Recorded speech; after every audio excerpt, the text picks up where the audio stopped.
Vous êtes-vous déjà demandé pourquoi les myrtilles reviennent si souvent dans les conseils nutritionnels destinés aux femmes après 60 ans? Pourquoi ce tout petit fruit, si simple en apparence, est-il toujours présenté comme un allié précieux pour la mémoire, le cœur, la peau et l'énergie? Et surtout, pourquoi certaines associations très courantes peuvent-elles réduire une partie de leurs bienfaits?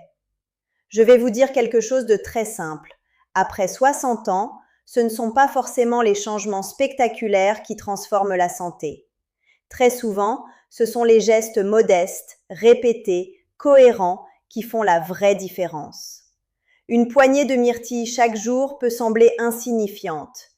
Et pourtant, dans ce petit geste, il y a un potentiel immense. Mais attention, ce n'est pas seulement ce que vous mangez qui compte. C'est aussi avec quoi vous le mangez, à quel moment et dans quel contexte votre corps le reçoit.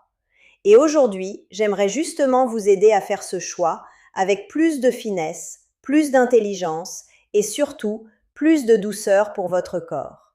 Restez bien avec moi jusqu'au bout, parce que le dernier aliment à éviter avec les myrtilles est souvent présent dès le petit déjeuner chez beaucoup de personnes, sans qu'elles se doutent une seconde que cela puisse poser problème. Et vous me connaissez, ici, on ne cherche pas la perfection. On cherche ce qui soutient vraiment la vitalité. L'âge n'est que le début. Commençons par ce qui rend les myrtilles si intéressantes après 60 ans. D'abord, il y a le cerveau. Je crois que beaucoup d'entre nous ont eu ce moment un peu troublant où l'on entre dans une pièce et où l'on ne sait plus très bien pourquoi. Ou ce prénom qui flotte quelque part, juste hors de portée. Cela arrive. Et cela ne veut pas dire que tout va mal. Mais cela nous rappelle aussi à quel point nous avons besoin de protéger nos fonctions cognitives avec tendresse et régularité. Les myrtilles sont particulièrement riches en pigments naturels qu'on appelle anthocyanes. Ce sont eux qui leur donnent cette couleur bleu profond, presque violette. Et ce sont aussi eux qui intéressent beaucoup les chercheurs parce qu'ils aident à lutter contre le stress oxydatif, cette usure silencieuse qui participe au vieillissement des cellules, notamment celles du cerveau. En clair, les myrtilles apportent une forme de protection. Elles ne font pas de miracle, mais elles peuvent contribuer, dans une alimentation équilibrée, à soutenir la mémoire, la clarté mentale et même parfois cette sensation d'être plus alerte dans la journée. Ensuite, il y a la glycémie. Après 60 ans, la façon dont notre corps gère le sucre change souvent. On peut avoir plus facilement des coups de fatigue après les repas, des fringales, une énergie qui monte et qui s'effondre. Les myrtilles ont un goût doux, agréable, mais elles ne provoquent pas le même effet qu'une viennoiserie, qu'un biscuit ou qu'un dessert très sucré. Elles apportent des fibres, des composés végétaux utiles et elles s'intègrent bien dans une routine qui cherche plus de stabilité. C'est précieux parce que cette stabilité soutient non seulement l'énergie, mais aussi l'humeur, le sommeil, la concentration et même la gestion du poids. Il y a aussi les yeux. Et là, je pense à toutes les femmes qui me disent « Isabelle, j'ai l'impression que ma vue fatigue plus vite qu'avant ». Les écrans, la lumière artificielle, l'âge, la circulation moins fluide, tout cela joue. Les myrtilles sont souvent mises en avant pour soutenir la santé oculaire grâce à leurs antioxydants. Là encore, il ne s'agit pas de promettre l'impossible, mais de comprendre que certains aliments nourrissent en profondeur des zones du corps qu'on oublie parfois jusqu'au jour où elles commencent à nous manquer. Le cœur aussi bénéficie d'une alimentation riche en fruits colorés, en fibres et en composés anti-inflammatoires. Avec l'âge, on veut préserver la souplesse des vaisseaux, soutenir une bonne circulation, éviter d'ajouter encore plus d'inflammation dans un système déjà sollicité par le stress, la sédentarité ou des années de fatigue accumulées. Les myrtilles trouvent très naturellement leur place dans cette logique de prévention douce. Et puis il y a la peau. Je sais, ce n'est pas la priorité absolue. Mais j'ai envie de dire quelque chose d'important. Vouloir une peau plus lumineuse, plus confortable, moins marquée par la fatigue, ce n'est pas superficiel. C'est souvent le reflet d'un corps qui se nourrit mieux, qui s'hydrate mieux, qui s'enflamme moins. Les myrtilles apportent notamment de la vitamine C et d'autres composés intéressants pour la protection cellulaire. Là encore, on ne parle pas d'effacer l'âge, on parle d'honorer le visage que l'on habite. Maintenant, parlons de ce qu'il vaut mieux éviter. Parce que oui, certaines associations alimentaires peuvent compliquer les choses. La première, c'est le lait de vache. Je sais, cela surprend souvent. Beaucoup de personnes mettent des myrtilles dans un bol de lait, dans un smoothie bien crémeux, dans un mélange avec des céréales. Ce n'est pas interdit, je ne suis pas en train de vous dire que c'est dangereux dans tous les cas. Mais certaines recherches et certaines observations suggèrent que les protéines du lait peuvent interagir avec certains antioxydants des fruits rouges, ce qui pourrait diminuer une partie de leur disponibilité pour l'organisme. Encore une fois, inutile de paniquer. Si vous aimez vos myrtilles ainsi, vous n'avez pas tout gâché. Mais si votre objectif est vraiment de tirer le meilleur de ce petit fruit, alors il peut être intéressant de les consommer autrement ou à un autre moment. Par exemple, avec de l'eau dans un smoothie, avec une boisson végétale non sucrée ou simplement seul, avec quelques graines ou des noix. Parfois, une petite modification change beaucoup plus qu'on ne l'imagine. La deuxième association à regarder avec prudence, c'est le concombre. Là aussi, cela peut sembler étrange. Dans certaines salades fraîches, dans des boissons dites détox, on mélange un peu tout ce qui paraît sain sans se poser de questions. Pourtant, le concombre contient une enzyme qui peut dégrader une partie de la vitamine C présente dans certains aliments lorsqu'ils sont consommés ensemble. Ce n'est pas dramatique, bien sûr, mais si vous prenez le temps d'acheter des myrtilles de qualité, autant laisser votre corps profiter pleinement de ce qu'elles ont à offrir. La troisième association, et peut-être la plus importante pour certaines personnes, c'est l'ananas. Individuellement, les deux fruits ont beaucoup d'intérêt. Le problème, c'est que pour les estomacs sensibles, cette combinaison peut être trop acide. Et après 60 ans, beaucoup de femmes me parlent de reflux, de brûlures, d'inconfort digestif, de ballonnements qui n'existaient pas avant. Quand on additionne deux fruits acides ou irritants pour certaines personnes, on peut provoquer plus d'inconfort que de bienfaits. Là encore, il ne s'agit pas de diaboliser, il s'agit d'observer. Si vous avez un estomac fragile, testez les myrtilles seules ou à distance d'autres fruits plus agressifs. Écoutez la réponse de votre corps. Il parle souvent très clairement quand on lui laisse la place.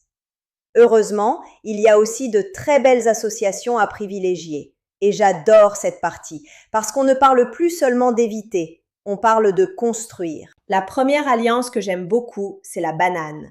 Elle apporte de la douceur, une texture agréable, et elle se marie très bien avec les myrtilles.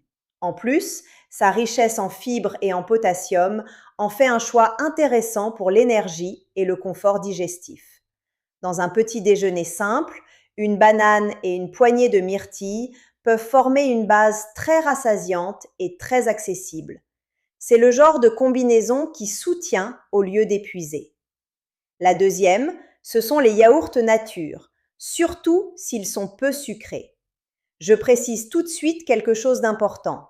Si vous êtes très sensible aux produits laitiers ou si vous cherchez à optimiser au maximum certains antioxydants, vous pouvez préférer un yaourt végétal nature. Mais pour beaucoup de personnes, un yaourt grec nature ou un yaourt fermenté bien choisi peut très bien convenir, notamment pour l'apport en protéines et en ferments. Tout dépend du contexte, de la tolérance digestive, du reste de l'alimentation. J'aimerais vraiment que vous reteniez cela. Il n'y a pas une règle rigide valable pour tout le monde. Il y a des principes et il y a votre réalité. La troisième association, ce sont les noix, en particulier les noix de Grenoble, mais aussi les amandes ou d'autres oléagineux simples, non sucrés. Là, on obtient quelque chose de très intéressant pour le cerveau, la satiété, l'équilibre glycémique et même le moral. Une petite coupe avec des myrtilles, quelques noix concassées et éventuellement un yaourt nature peut devenir un encas d'une grande qualité nutritionnelle sans être compliqué. Alors, comment intégrer les myrtilles au quotidien sans se compliquer la vie? C'est souvent là que tout se joue. parce que nous n'avons pas besoin d'un plan parfait sur 12 semaines. Nous avons besoin d'idées réalistes. Vous pouvez simplement en manger une poignée le matin, seul, pendant que vous préparez votre petit déjeuner. Vous pouvez les ajouter à des flocons d'avoine si cela vous convient. Vous pouvez les mixer avec une banane et une boisson végétale non sucrée. Vous pouvez aussi les choisir surgelés quand ce n'est pas la saison. C'est une excellente option, souvent plus économique, très pratique et tout à fait valable. Ce qui compte, c'est la régularité, pas le fantasme du repas parfait. Et puis, j'aimerais ajouter quelques précautions, parce que la santé après 60 ans demande aussi de la lucidité. Si vous prenez des médicaments anticoagulants, si vous avez un diabète traité, des problèmes rénaux, des troubles digestifs importants, ou si vous suivez un protocole médical précis, parlez toujours de vos changements alimentaires avec votre médecin ou votre diététicienne. Même un aliment très sain peut demander des ajustements dans certains contextes.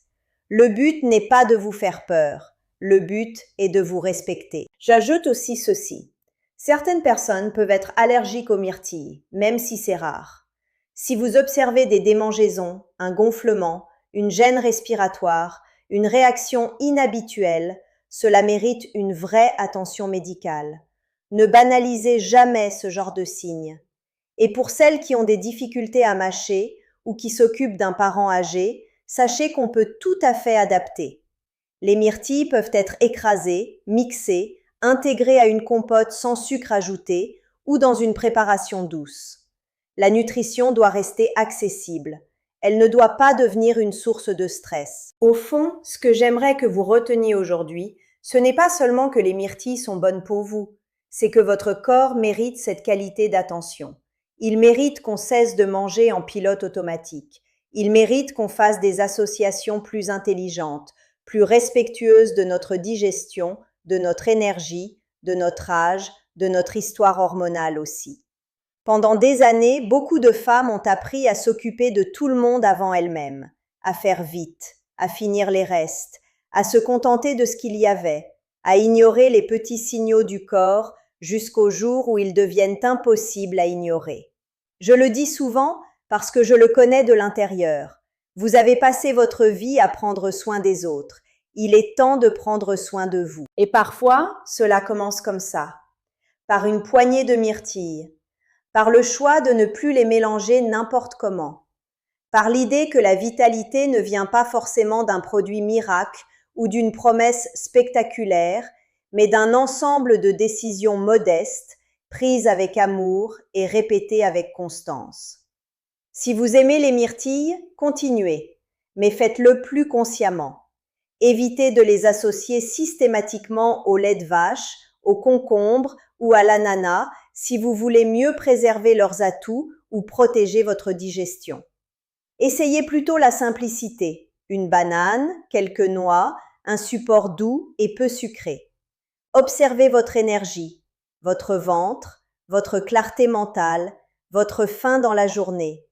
C'est ainsi que l'on apprend ce qui nous convient vraiment. La vitalité n'a pas de limite d'âge, et je crois profondément que la deuxième partie de la vie peut être une période d'une grande intelligence corporelle, si l'on accepte enfin d'écouter ce que notre corps essaie de nous dire depuis longtemps.